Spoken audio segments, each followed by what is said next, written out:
In the big three, who got the best villains? Let's try to be unbiased and really talk about it. Who got the best villains? First, I think we gotta define what a villain is. Because everything's gonna be based on that. What's your criteria of a villain? Because there's definitely different ways you can look at it. Just plain evil, diabolical, messed up people? Because then the list changes if that's the case. Are we looking at depth, ideology? How do you affect the world around you in the story, impact, all of that good stuff? Because then the list changes again. Are you just looking at just captivating? What villain takes over the arc and just makes everything feel like it's all about them? Because then the list changes again. So what are we doing? Let's look at it in different areas. Because that's how I feel about the big three villains. When it comes to captivating and taking over the screen and the arcs, that's Bleach. From Grimjow to Aizen to Youch to Ukiura. Byakuya, when we thought he was a villain and we were against the captains, Kenpachi, Soul Society arc. They were captivating. Kenpachi just, even after he wasn't a villain anymore, per se, he just still that guy. Same as Byakuya, but it's a little different. When he was fighting against Ichigo, they had so much depth to that fight on so many different levels of like, Byakuya wasn't fighting Ichigo and Ichigo wasn't fighting Byakuya. Byakuya was fighting himself and his ideals. Two different promises he made and he has to break one of them. That was so amazing to me and it made the fight even so much better. Just outside the actual fighting, that shit was peak to me. And Bleach characters tend to do that a lot. The Arankars, they're all just mad cool and they just have a presence. When it comes to that, Bleach. Ukiura is, he's so interesting to me. When he went to Orihime, he was like, what really is a heart? If I was to put my hand through your chest and put, what do I get? Like, what that Bleach villains gets me a different level of hype. Bleach characters as a whole, but we talking about villains. When it comes to just captivating the screen and the manga page, I think that's Bleach, hands down. Now when it comes to Naruto, they have a great balance of both. Naruto is perfectly in the middle. You got cool ass captivating characters and villains. You got Zabuza, Hidan, Orochimaru, Danzo. Them dudes, there's just something about them that's just like, when they on screen, they kind of take over. It's just everything is about you every time you on screen. And where Bleach villains lack most of the time, Naruto villains do have in the story depth and ideology. But what they do overdo is the broken hero thing. So actually when it comes to Naruto, like when you think of villains, you think of evil, which Naruto character comes to mind? Maybe Orochimaru? But overall, it's not a Madara. He did some messed up shit, but he don't come across as evil. It's not the same as like Aizen when he was messing with Momo. Made Hitsugaya stab Momo. He pulled up and he found out they moved Katakuri down to the Soul Society. And he's like, cool. I'll just go destroy the Soul Society then. I was gonna do that anyway. Alright, cool. Two birds, one stone. It's a level of diabolical that Madara just don't have. Madara have a swagger to him, but at the end of the day, his ideology makes him not feel evil to me. Great character. Not shitting on the character, but as a villain, it just doesn't strike villain. For me, One Piece got the best villains in the big three. Luffy is the full package. He's diabolical. Straight up evil. Depth, ideology. What don't Luffy have?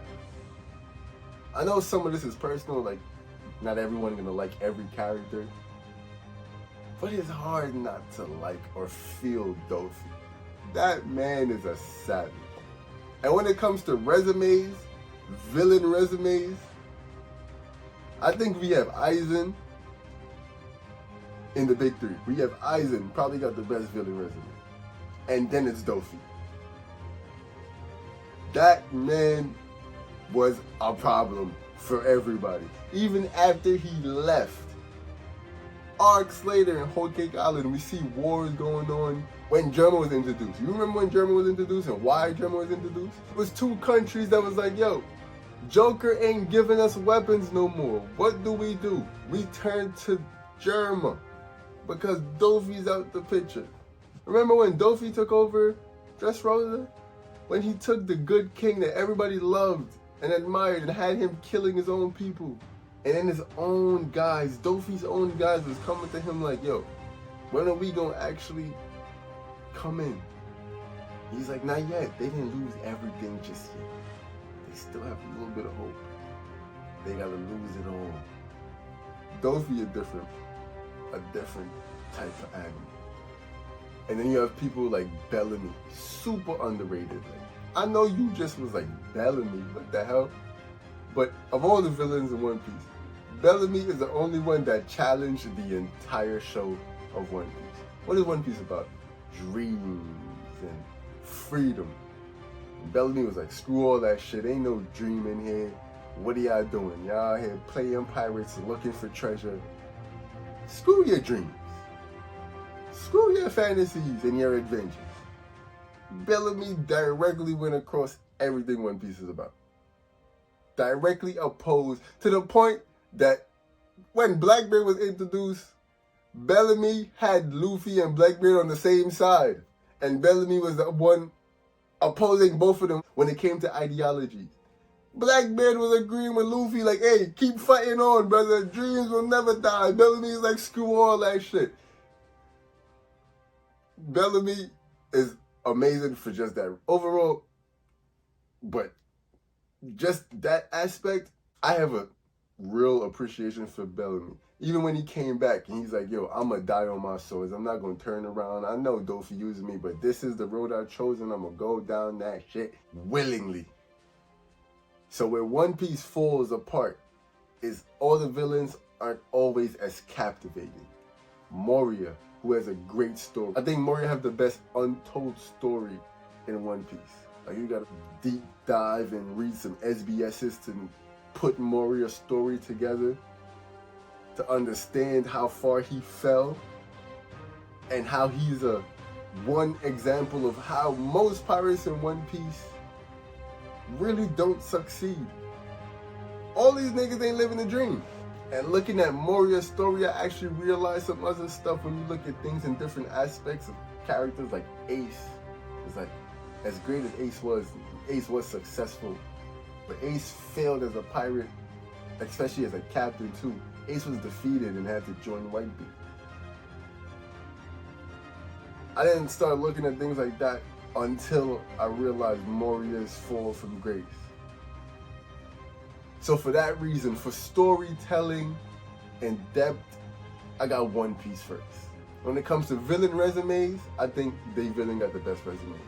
Crocodile took over entire desert country, took away the raid for people for years, destroying towns as a whim, covered in mystery and secrets. What's his secret that Ivankov had for him? Was he a woman? Is he Luffy mom? All these things. His past with Whitebeard, we know Whitebeard defeated him, but he's still a real one. Marineford, he still was like, yo, I'm gonna attack, I'm gonna save Ace, because I'm gonna side with the pirates today against the Marines, because at the end of the day, we pirates and y'all Marines. Ido took over a beautiful country like Wano, all the greenery and stuff like that, killed Odin, turned it into a weapon factory, had people eating smile fruits. You saw what he did to Ibisu town? That was diabolical. So overall, I think One Piece villains have the best villain resume. They just out here terrorizing people, and they got the depth when you get into it. of Kid. And Kid is like, yo, we just a small piece of evil in the grand scheme. We just mirroring the greater evil, which is the world government. That reason, One Piece is number 1 for me. Bleach is number 2, just because of how captivating and the villains kind of a little more evil. But they're not that, I don't think they're better characters than Naruto villains. Naruto, they have the better characters, but not the better villain. So on the villain list, I think I got One Piece, Bleach, Naruto. That's kind of controversial, isn't it?